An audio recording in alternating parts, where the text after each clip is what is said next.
What happens when the woman you were sent to destroy is the one thing you were never trained to walk away from?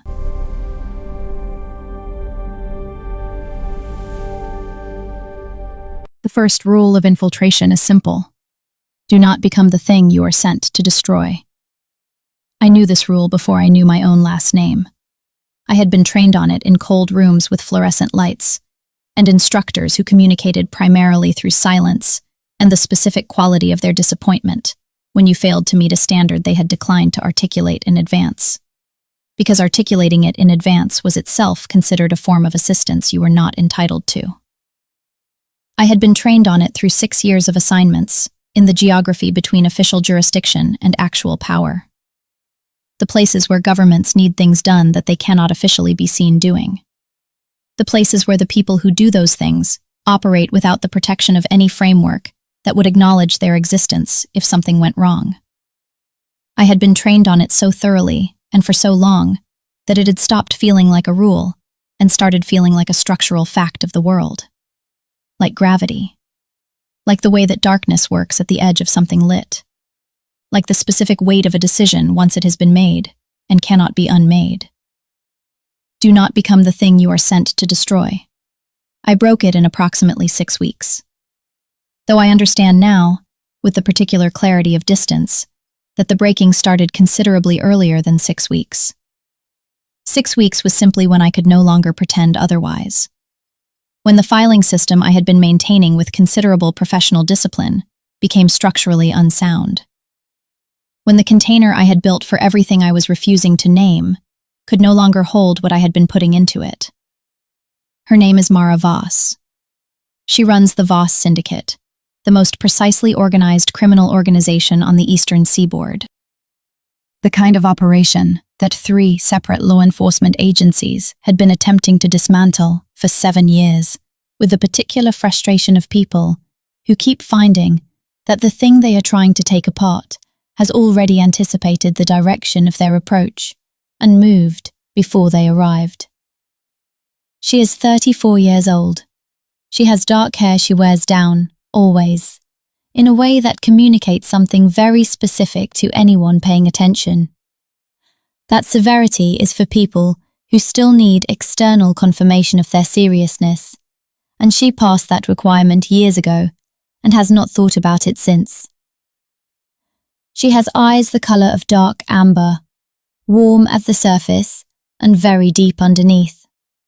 The kind that you could spend a significant amount of time attempting to read and still not be certain you had reached the actual bottom of them. Not because she was concealing anything deliberately, but because there was simply more there than a single sitting could accommodate. She has a scar along her left jawline, thin and faded to silver now, from something that happened before I knew her, and that she has never explained to anyone within my knowledge. Though I have come to understand, from the things she says and does not say, and from the specific way she holds herself when certain subjects approach the surface of a conversation, that it was the price of a decision she does not regret and would make again. She built the organization from a structure that had belonged to someone else, inherited it through a sequence of events that the intelligence files described in the clean, clinical language of operational reports. I later understood, from things she said in the evenings when the professional version of her had been set down for the night, and the real version was the one in the room, that the sequence of events had been considerably more brutal and more personally costly than any clinical language had been designed to contain. She had been 22 when it happened. She had been, by every account available, completely unprepared for what it required of her. She had done it anyway. She had taken something broken and made it into something that worked, with a precision and a loyalty that 7 years of external attempts to dismantle it had not been able to touch. She runs it now with the kind of exactingness that only comes from having paid fully for every mistake you have ever made, and having decided that you would not pay for the same mistake twice. She is, by every metric available to the organization I work for, extremely dangerous. She is also the most magnetic person I have ever been in a room with. And I have been in rooms with people who could redirect the course of governments with a single phone call, and who understood that they had that capacity, and wore it in the way they occupied space. None of them had the specific quality that Mara Voss had. The quality that I would spend 6 weeks trying to categorize and eventually stop trying to categorize because it did not fit any category I had. My name is Sable Quinn. I am 29 years old.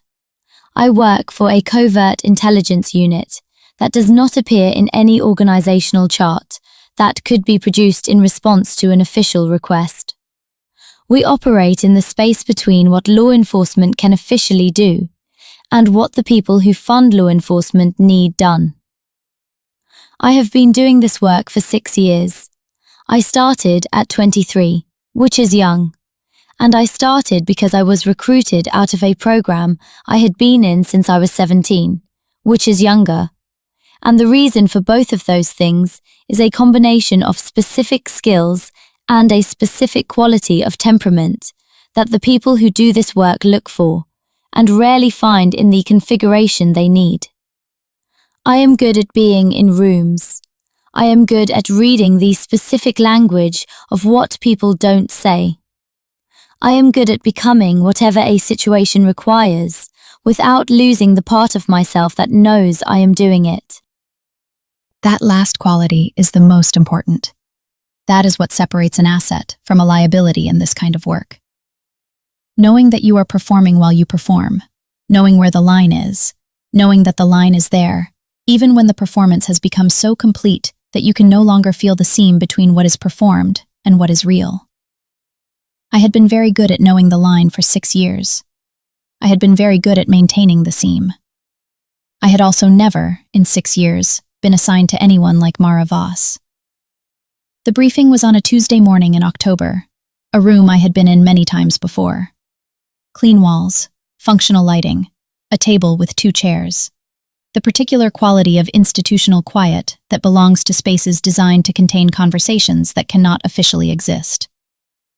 Reeves placed a file on the table and pushed it toward me.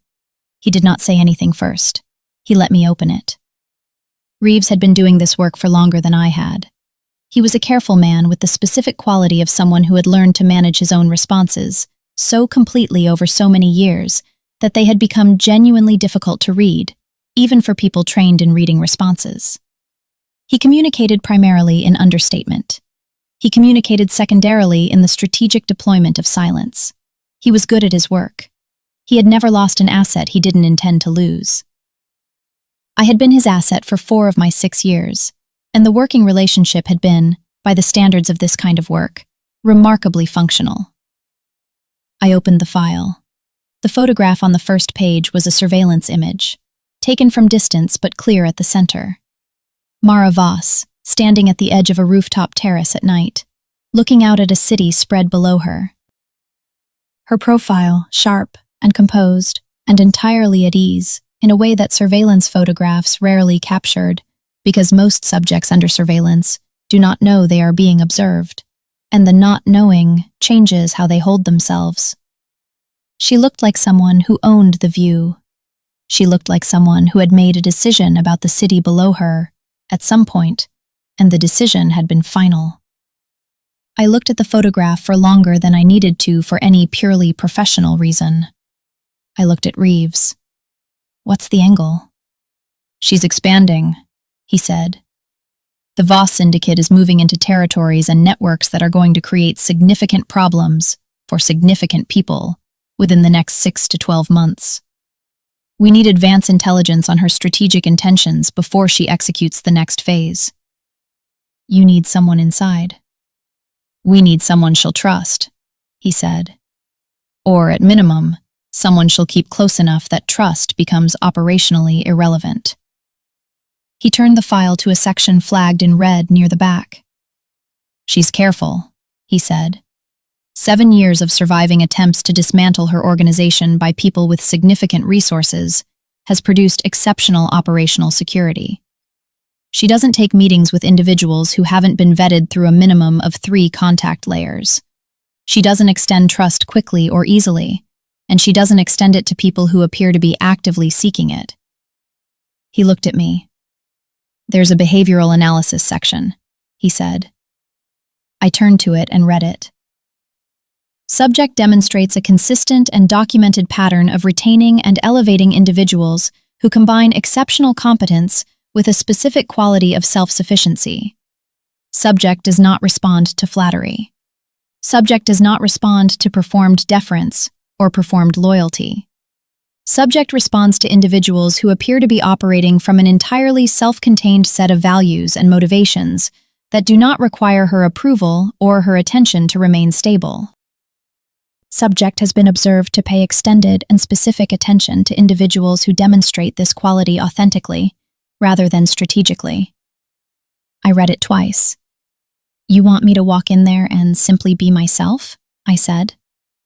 "Essentially," Reeves said. "You are the only person in this unit for whom competence and self-sufficiency are not performances. For you, they are simply accurate descriptions of how you operate." I looked at the file. I looked at the photograph. I looked at the scar along her jaw, visible even in the distance of the surveillance image. I thought about what the scar meant, about what kind of thing leaves that kind of mark, and what kind of person looks at the mark in the mirror every day and makes peace with it. "This is either the most elegant asset deployment I've encountered," I said, "or a significant strategic error that won't become visible until it's too late." He almost smiled. "Don't get attached," he said. I looked at the photograph one more time. Mara Voss looking at her city. "I won't," I said. "I was wrong about that.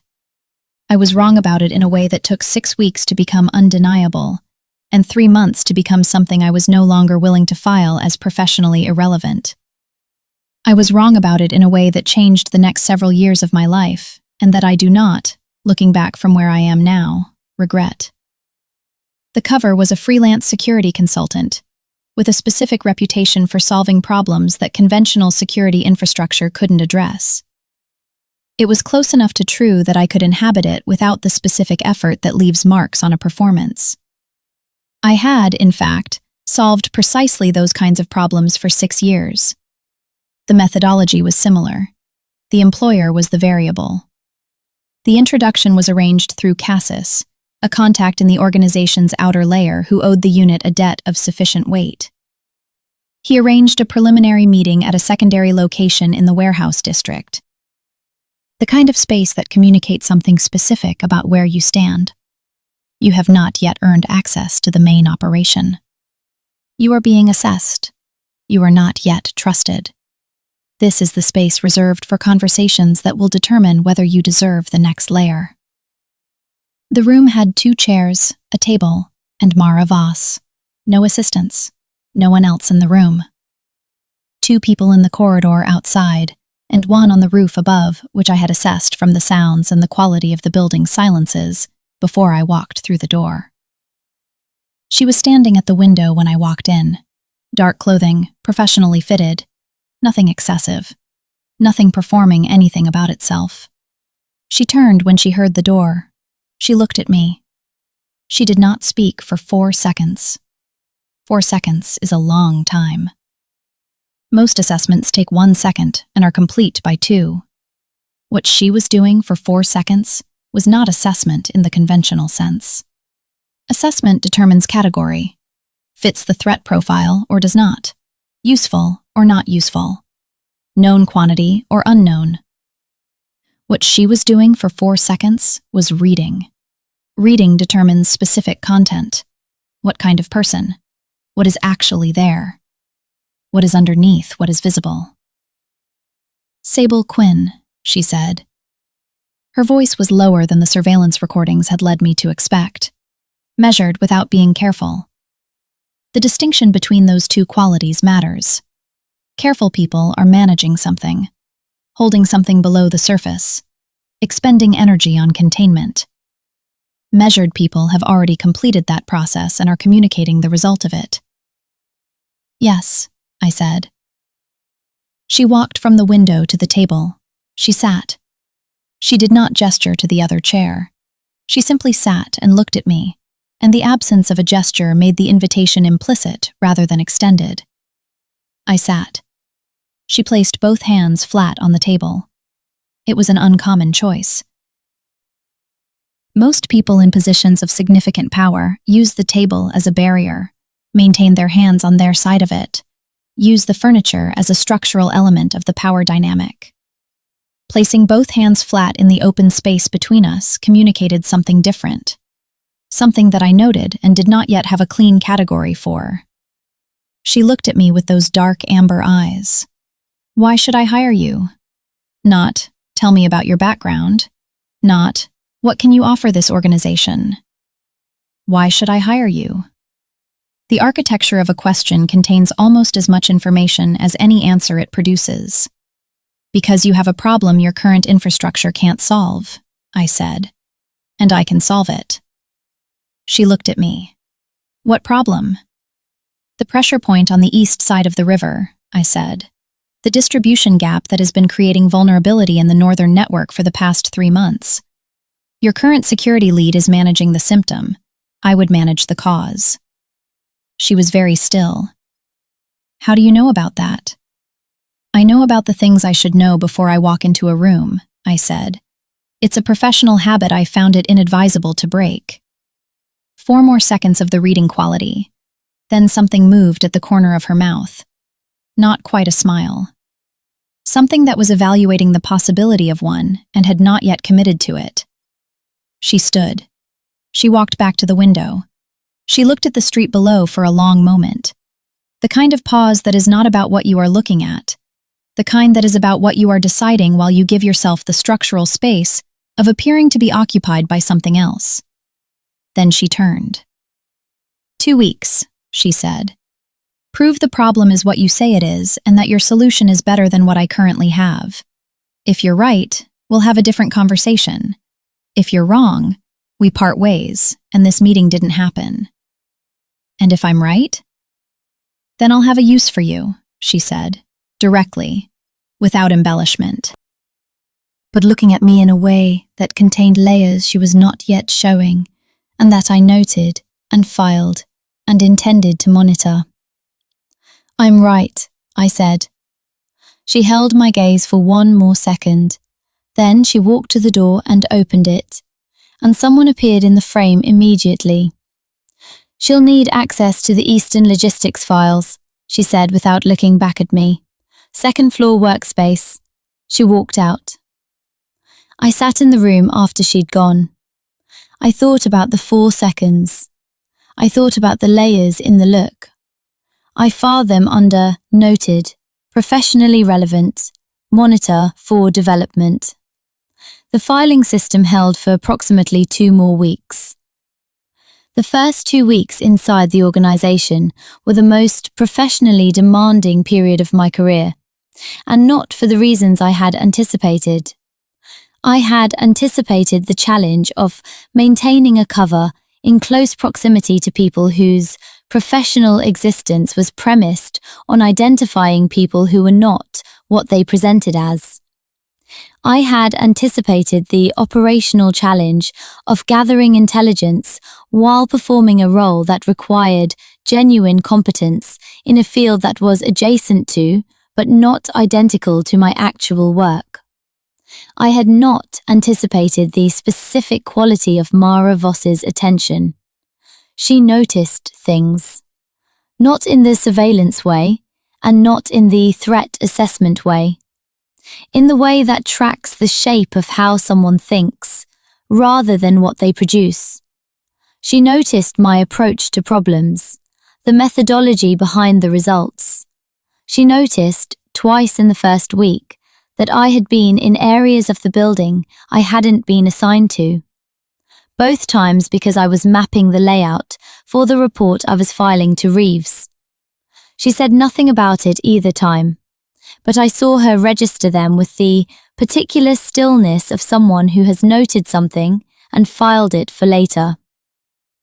She had coffee sent to wherever I was working each morning, not through an assistant, not with any accompanying message or instruction, just sent. A cup from the cafe 3 blocks away. The specific roast profile of something chosen deliberately rather than defaulted to. The first time it appeared on the corner of my workspace on the 2nd floor, I thought it was a mistake. The second time, I understood it was not. The third time, I stopped thinking about it as a data point and started thinking about it as something else, which was when I should have recognized that the filing system was already beginning to develop structural issues. The problem on the east side of the river was exactly what I had told her it was. I had identified the root cause by the 3rd day of file access. A coordination gap between 2 operational teams that had accumulated through individually reasonable decisions compounding over several months into a structural vulnerability. The kind of problem that looks like misfortune from the outside and looks like organizational drift from the inside, and is actually neither.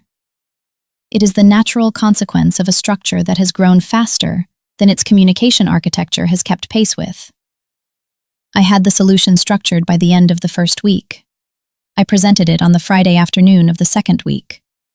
She listened to the complete presentation without interrupting once. She held the kind of attention that most people reserve for things they are certain will matter to them, and that she appeared to deploy as a baseline operating condition for everything that entered her awareness. Being on the receiving end of it was a specific experience. It was not comfortable exactly. It was more like being read with exceptional accuracy and knowing it and not being able to do anything about it. When I finished, she was quiet. A long quiet. Then, "You identified the same root cause I identified 6 weeks ago." "I know," I said. She looked at me. "Why didn't you open with that?" "Because knowing the problem isn't the same as solving it," I said. "And you needed to know whether I could solve it, not just whether I could see it." She held my gaze for a moment that lasted longer than the professional context strictly required. Then, "You're hired." No ceremony, no extended formality. The logical conclusion of the available evidence stated plainly, as she stated everything. She turned back to her desk. I stood there. "That's it?" She looked up. "Did you want something more ceremonial?" "No." "Good. Start Monday." She went back to her papers. I walked out and stood in the corridor for a moment. I thought about the look she had given me when she said, "You're hired." The layers in it that I had noted at the first meeting, and that had not decreased in number or accessibility since. I filed them under Noted, Monitor, Professionally Relevant, Categorization Pending. The shift happened on a Wednesday night in the 4th week, past midnight. The building was largely empty. The specific quality of quiet that belongs to a space settling into itself without people in it. I was in the map room on the 2nd floor, the northern route data spread across every available surface. The particular focused state of someone who has been working for several hours at the kind of concentration that makes time move differently. I heard her footsteps. I had learned the specific rhythm of them within the first 10 days. Not deliberately. The way you absorb the sounds of a space you spend significant time in.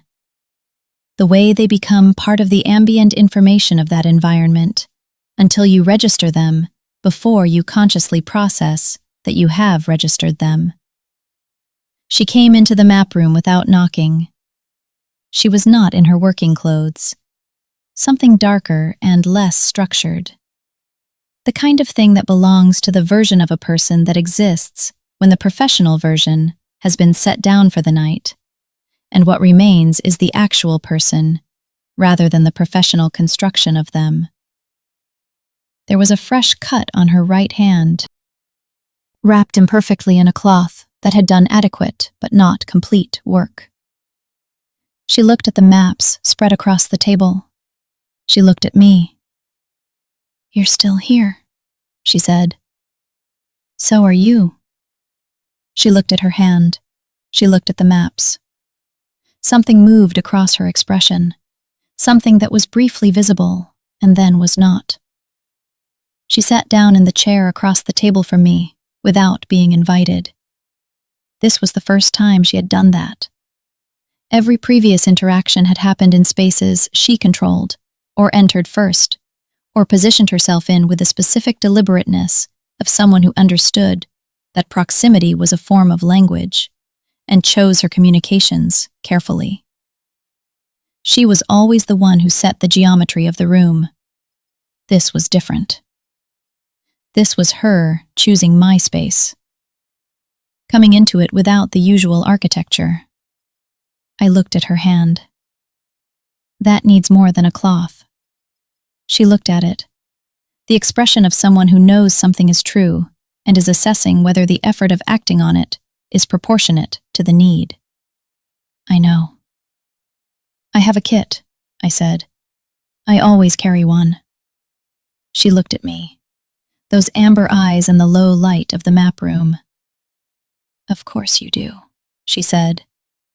Her voice was different from its usual measured quality. Something had been set down somewhere tonight, along with the professional clothes, and it hadn't been fully picked back up yet. Less armor, less of the specific distance she maintained as a matter of operational practice. I got the kit from my bag. I pulled my chair around the table to her side. She didn't create distance. She watched me open the kit with the particular attentiveness she brought to everything, but quieter than usual. Like the volume on a frequency I had been learning to read had been turned down several degrees. "Give me your hand." She held it out. Her hands were not small. They were the hands of someone who had done specific work with them over years. There were older scars I hadn't seen before, healed to white. Each one a record of something that had cost her. I looked at them briefly. Then I began cleaning the fresh cut. She didn't flinch. She watched my hands while I worked. She was very close. Closer than any professional configuration had required, and she had made no adjustment to that distance. I was aware of this in a way I had been successfully categorizing as irrelevant for 4 weeks, and was finding the categorization increasingly difficult to maintain. The warmth of her was a physical fact. The specific scent of her, cedar and something older underneath it, something the night and the work hadn't entirely covered, was a physical fact. The way she watched my hands with those dark amber eyes at this proximity and in this quiet was a physical fact that I was running out of adequate professional categories for. I focused on the cut. I cleaned it carefully. "What happened?" I said. My voice was level. "None of your business," she said, without the usual edge, like the edge had been left wherever the rest of the armor had been left tonight. I applied antiseptic. I held her hand steady while I worked, and she let me hold it without pulling away. And the specific quality of her allowing that was something I was going to carry with me for a long time. I applied the bandage. I held her hand for 1 moment after the task was complete. 1 moment longer than the task required. She did not pull away. The warmth of her fingers against mine in that extra moment was the most specific thing I had felt in 6 years of work, and I knew it while it was happening. I let go. I moved my chair back to my side of the table. She looked at the bandage. She looked at the maps. She looked at me. "Thank you," she said. She said it in a voice that placed it in a different context from the professional one, like the word had been allowed to access more of its actual meaning, like the usual compression she applied to things that might communicate more than she intended had been released. I looked at the maps. She looked at the maps. We sat in the map room for another hour. The quiet between us was not the absence of something. It was its own thing. She looked at my audit work and made 2 observations, both correct, both things I incorporated immediately. She did not explain the cut. She did not explain where she had been. When she left, she paused at the door with her hand on the frame and looked back. "You're good at this," she said. "The audit, or the sitting in rooms without filling them?" She looked at me for a long moment. "Both," she said. She left. I sat in the map room after she was gone. I thought about the extra moment with her hand. I thought about both. I thought about the way the word "thank you" had sounded in that different context. I thought about those things for considerably longer than was professionally advisable. I thought about, "Do not become the thing you are sent to destroy." I thought about the specific problem with that instruction, which was that it assumed you would understand what the thing was from the outside before you were close enough to understand it from the inside.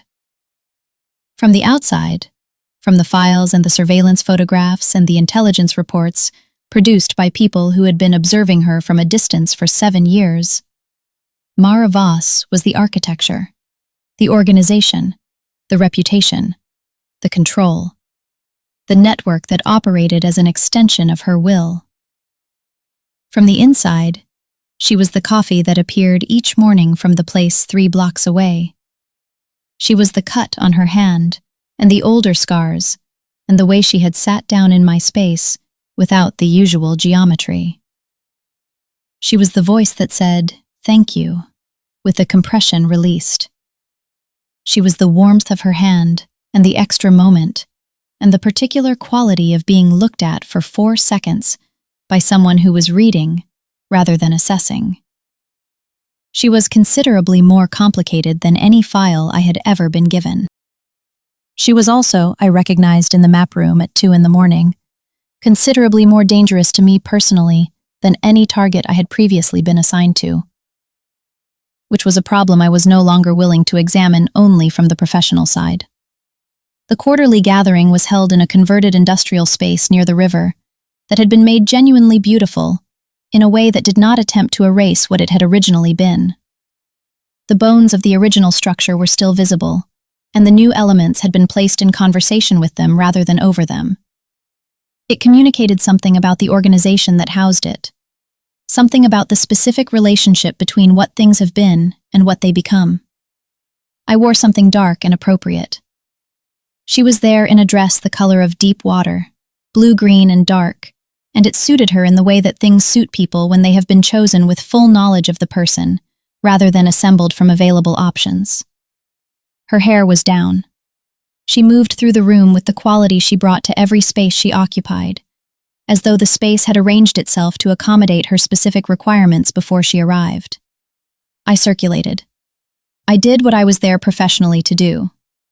I had 3 conversations with relevant people in relevant positions that would produce useful intelligence for the report I would file to Reeves on Monday. I was also, throughout all of this, and continuously and without entirely choosing it, aware of where Mara Voss was in the room. Not the threat assessment awareness that I maintained for operational reasons. Something else. The specific awareness that had been running as a background process for 6 weeks, and that I had been classifying as operationally relevant, and that I was increasingly certain was not that. And I saw, because I had been paying the kind of attention for weeks that had stopped being professionally motivated, that she was managing something tonight. Something underneath the composure that was requiring more active maintenance than her usual baseline. She was doing it well. No one else in the room would have seen it. But I had been watching her for 6 weeks with the specific attention of someone who had stopped watching her professionally and had not yet named what kind of watching it had become. I saw the places where the effort was showing. The particular set of her jaw. The specific quality of her stillness when someone said something she was processing rather than simply receiving. The way her eyes moved through the room with the habitual steady sweep, but rested a moment longer than usual on the far windows.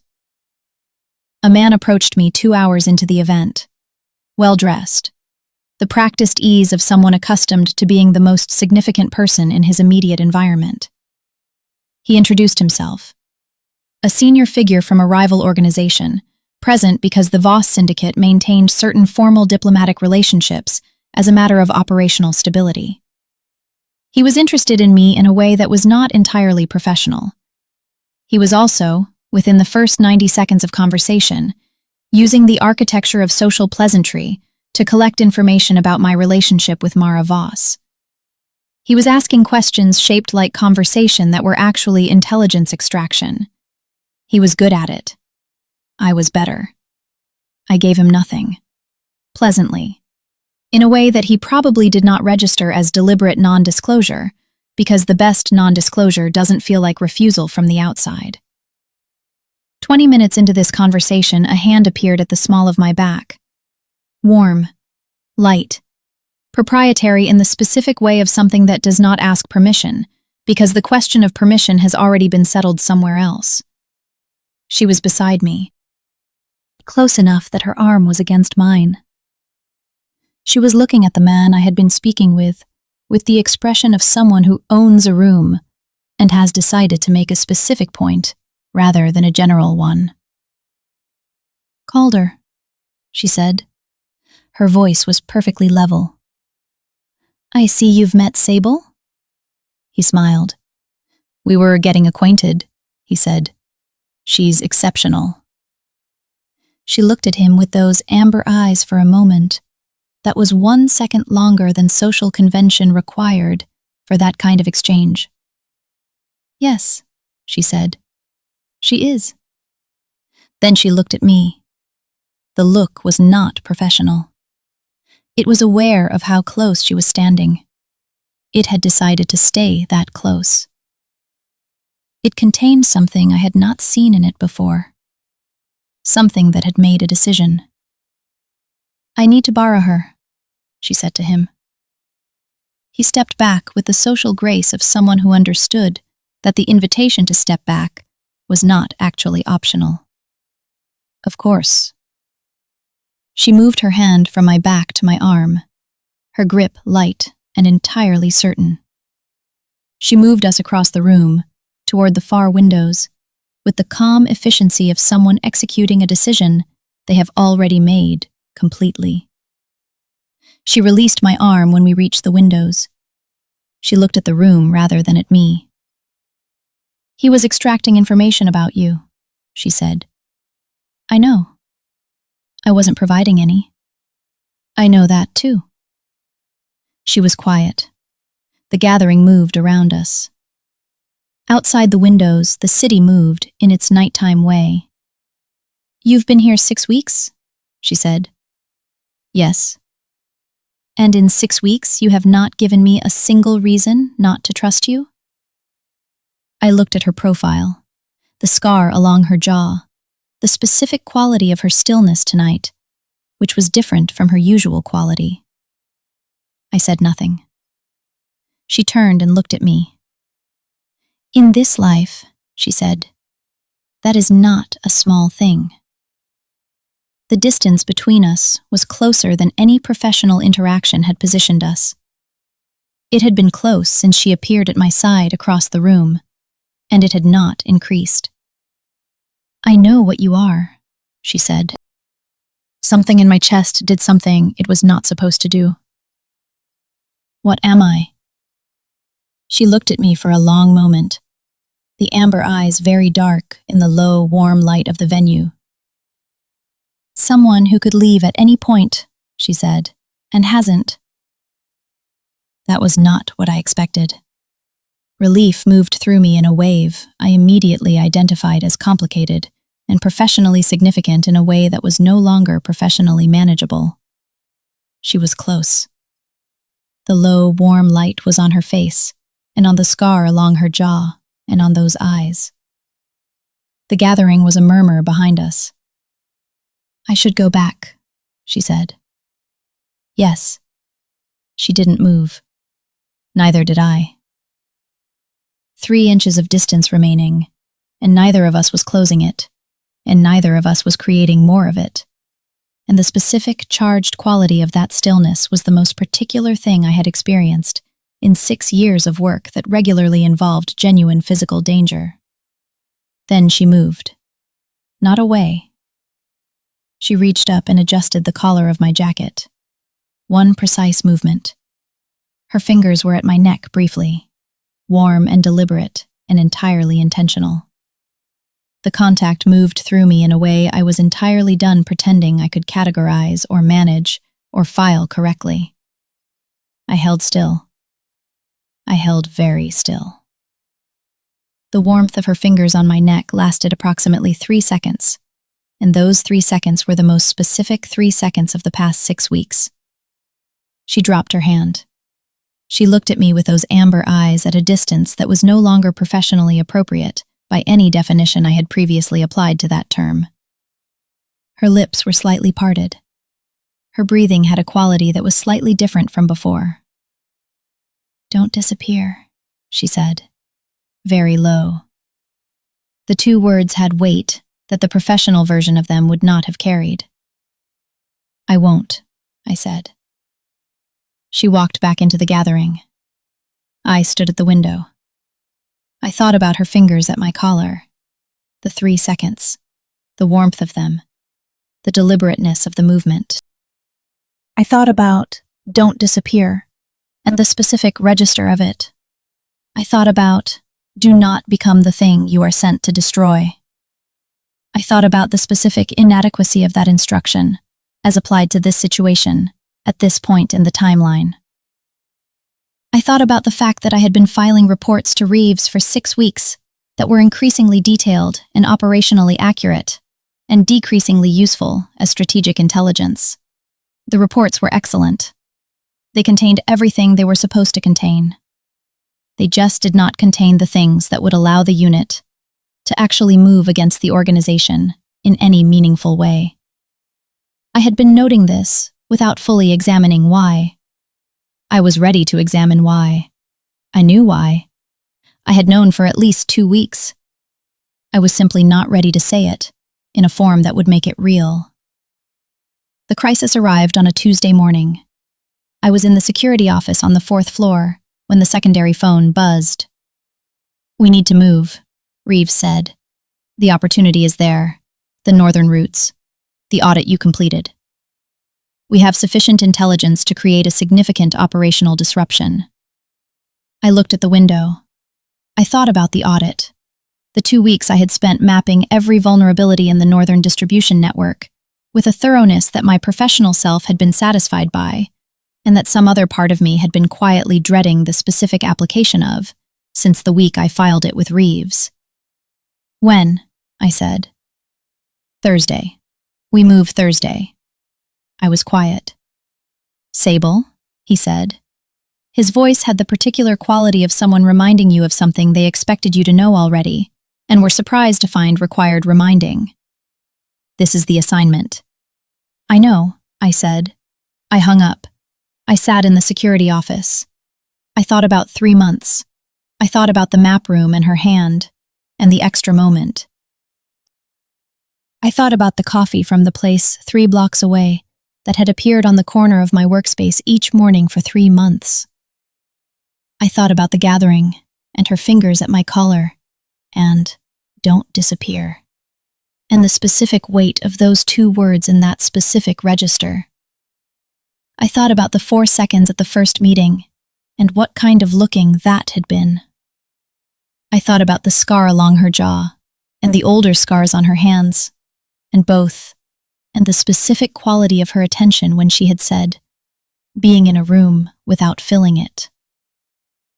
I thought about the thing I had been refusing to name at full resolution. I named it. I sat with it for a moment. It was the same size named as it had been unnamed. It did not become smaller or more manageable for being named. It simply became visible. Then I did something I had never done in 6 years of this work. I went to find her. She was in her office on the 3rd floor. She looked up when I walked in. She looked at my face. She read something there. She set down her pen. She closed the file she had been working on. She said nothing. She waited. She was exceptionally good at waiting. The quality of her waiting was not passive. It was active. She was present in it. I sat down, not across the desk, beside it, in the chair that put me close rather than opposite, which was either the wrong configuration or the only honest one, and I had stopped being able to distinguish between those two things some weeks ago. "There is something I need to tell you," I said. She was completely still. I told her. I told her about the unit, and about Reeves, and about the Tuesday morning briefing in October, and the file with her photograph on the cover, and the photograph of her on the rooftop terrace, looking at her city like it was hers, because it was. I told her about the angle and the cover, and the specific reasoning behind why I had been selected. I told her about the audit, and what I had given Reeves, and precisely when. I told her about the call this morning and Thursday, and what was planned, and what it would mean. I told her all of it in a voice that was steadier than it had any right to be, given what I was doing, which was dismantling the professional structure I had built over 6 years in a single conversation, without any certainty about what would be left when I was done. She listened without interrupting, completely still, the full weight of her attention on every word. The same quality of attention she brought to everything that mattered to her, and this time the full weight of it was the most significant thing I had ever been in the room with. When I finished, the office was very quiet. She stood. She walked to the window. She stood with her back to me and looked at the city below. I looked at her back, the set of her shoulders, the particular quality of her stillness, which was not her usual stillness. This was stillness with something moving underneath it, something being held in place with considerable effort. "Why are you telling me this?" she said. Her voice was low and controlled, in the specific way that control sounds when it is being actively maintained, rather than naturally present. "Because Thursday was going to happen, and you wouldn't have known it was coming," I said. And I couldn't do that. She was quiet. The city below was doing what cities do. "Because protecting your asset is part of the job?" she said. The word asset landed with a specific quality. Not quite anger. Something underneath anger. Something older and more precisely located than anger. "No," I said. She turned. She looked at me. Her expression was doing several things simultaneously, and none of them had clean professional labels. I said, "Because I am not doing my job anymore. I haven't been doing my job for at least a month. I have been doing something else that I did not have a category for until this morning, and that I have been refusing to name because naming it meant this conversation. And this conversation means everything that comes after it, which is whatever you decide it is." I looked at her, and you deserve to know why I came here, even if what comes after is you removing me from this building, and everything I have spent 6 years building, and everything that has happened in the last 3 months along with it. She looked at me for a long time, those amber eyes very dark in the afternoon light. I held the gaze, because she deserved that. She walked from the window. She walked toward me. She stopped in front of me, close. She looked down at me with an expression that had multiple things moving through it simultaneously, and none of them were simple. "Stand up," she said. I stood. We were close. The air between us had a quality I did not have adequate language for. She looked at me at approximately 6 inches with those eyes, and said nothing for several seconds, and the quality of those seconds was the most charged experience of 6 years of work that had regularly involved genuine physical danger. "You are the most inconvenient thing that has entered my life in a very long time," she said. Her voice was very low. "I know," I said. "I'm sorry." She looked at my mouth. She looked at my eyes. She reached out and took hold of my jacket with one hand, her grip certain and unhurried. She pulled the remaining inches between us closed. And she kissed me. It was not gentle. It was not the tentative, careful kind. It was the kiss of someone who has not been doing something for a significant amount of time and has decided, with the same decisive completeness she brought to everything else, to stop not doing it. Her hand was in my jacket, gripping the fabric. My hands found her, and I pulled her closer, because there was no version of this moment where I was going to do anything else. She kissed me like she ran things, completely, without apology, with the full and undivided and absolutely specific weight of her attention. Her other hand came up to my face, her palm against my jaw, her fingers at the edge of my hair, holding me there with a certainty that was not possessive exactly, and not gentle exactly, and was something that contained both of those qualities, and was more than either of them. She kissed me like there was no other content in the room, because there wasn't. There was just this. 6 weeks of not doing this. 3 months of filing things incorrectly. All of it resolved into this. When she pulled back, her hand was still in my jacket, her other hand still at my jaw. Her thumb traced once along my cheekbone, a single deliberate movement, and then she was still. She was breathing differently. So was I. She looked at me, those amber eyes at close range, at the range where I could see everything in them that she usually kept at greater depth. "Thursday," she said. "I know how to handle Thursday." "I know," I said. She held my gaze. "You're going to stay," she said. The tone of someone who has made the calculation and is giving the other person the space to confirm it. "I'm going to stay," I said. She looked at me for another moment. Then she released my jacket. She straightened the collar with both hands, the movement precise and deliberate and proprietary. The movement of someone putting something back the way they have decided it should be. Her hands rested at my collar for one beat after the straightening was done. One beat of warmth at my neck. Then she stepped back. She walked to her desk. She sat. She picked up her pen. She looked at the papers in front of her. "Close the door when you leave," she said. I looked at her. She was already working. I walked to the door. "Mara." She looked up. "I'm not going to disappear." She held my gaze for 1 second. "I know," she said. She went back to her papers. I closed the door behind me. I stood in the corridor. I thought about, do not become the thing you are sent to destroy. I thought about the fact that I hadn't. I had become something else entirely. Something that did not have a category in any professional framework I had been operating inside for 6 years. Something that was going to require significant and difficult conversations and significant restructuring of the next several years of whatever my life became after this moment in this corridor.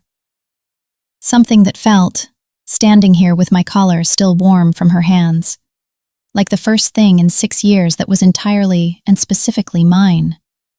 Not the units, not the assignments, not Reeves's or the operations, or any of the frameworks that had organized my existence for the past 6 years. Mine. Thursday came. Reeves sent 3 teams. None of them found what they were looking for in the form they were looking for it. The northern routes had been restructured in the 48 hours prior with a speed and completeness that spoke to someone who had been ready. Someone who had moved before the teams arrived with the characteristic efficiency of someone who had received adequate information in adequate time and had acted on it without hesitation. The vulnerabilities I had mapped no longer existed in any of the forms I had documented them. She had closed every gap. She had moved everything. She had done it in 48 hours and left no trace that there had been anything to close or to move.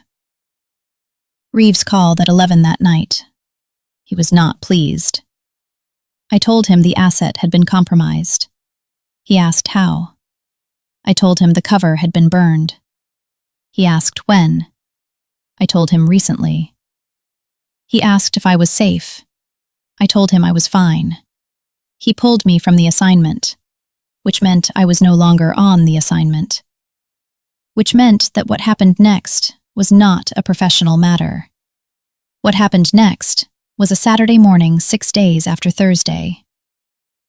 The door on the 3rd floor of the warehouse building in the warehouse district, her staff who opened it, and whose expression suggested he had been given some instruction regarding this possibility.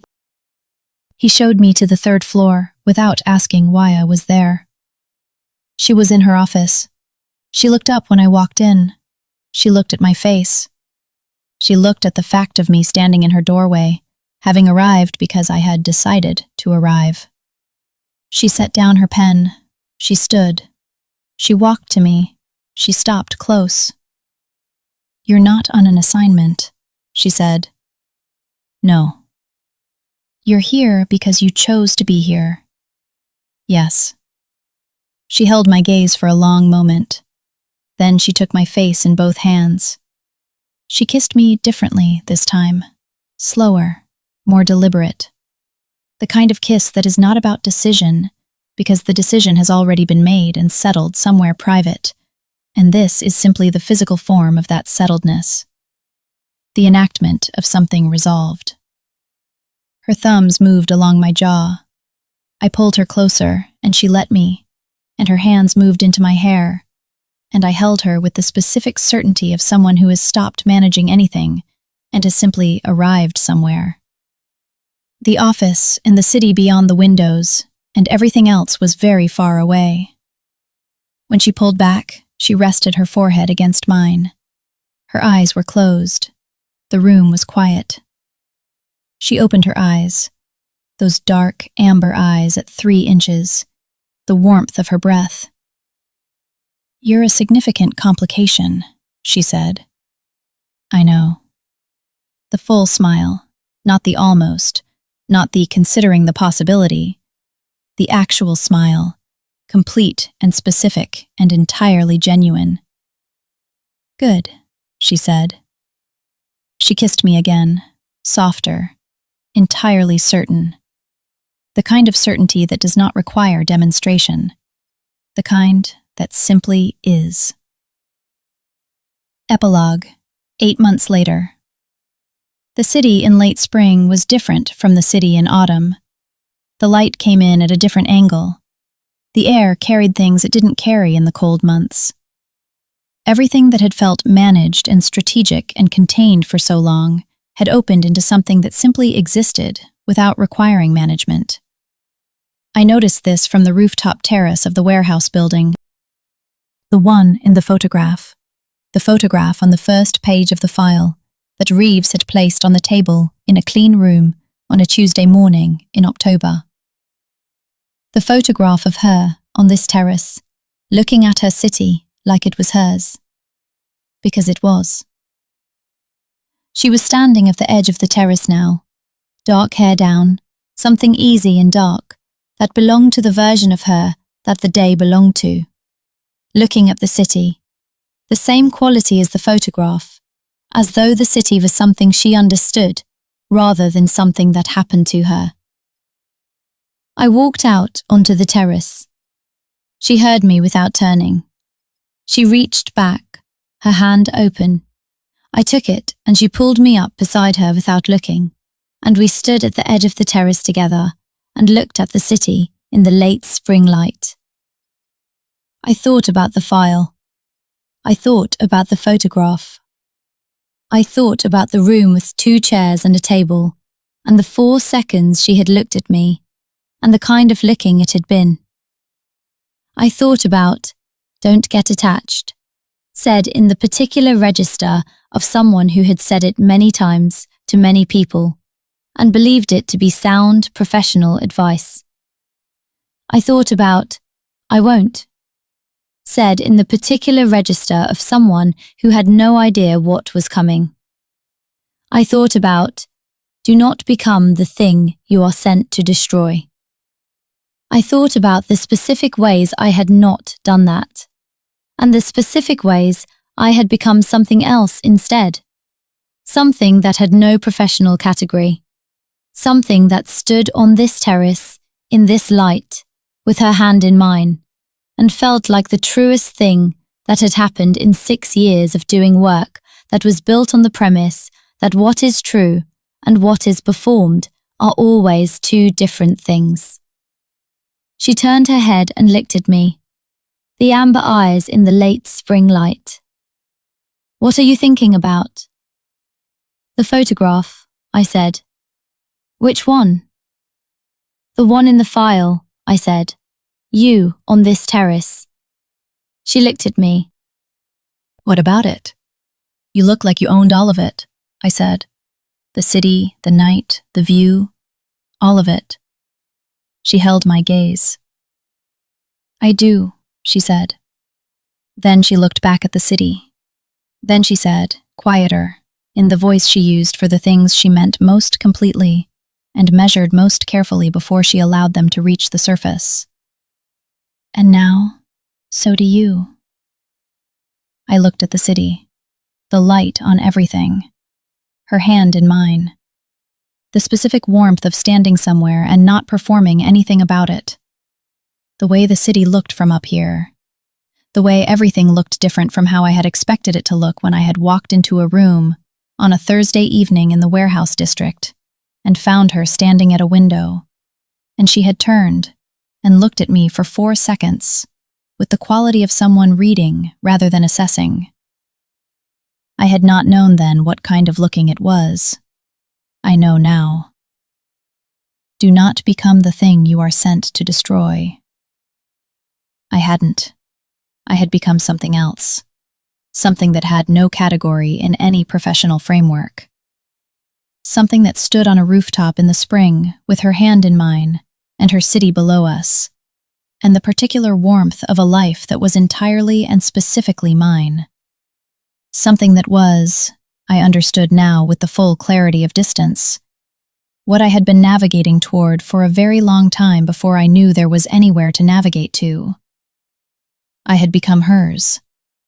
She had become mine. The city spread out below us in the late spring light, warm and enormous and entirely itself. The rest was just everything. The end.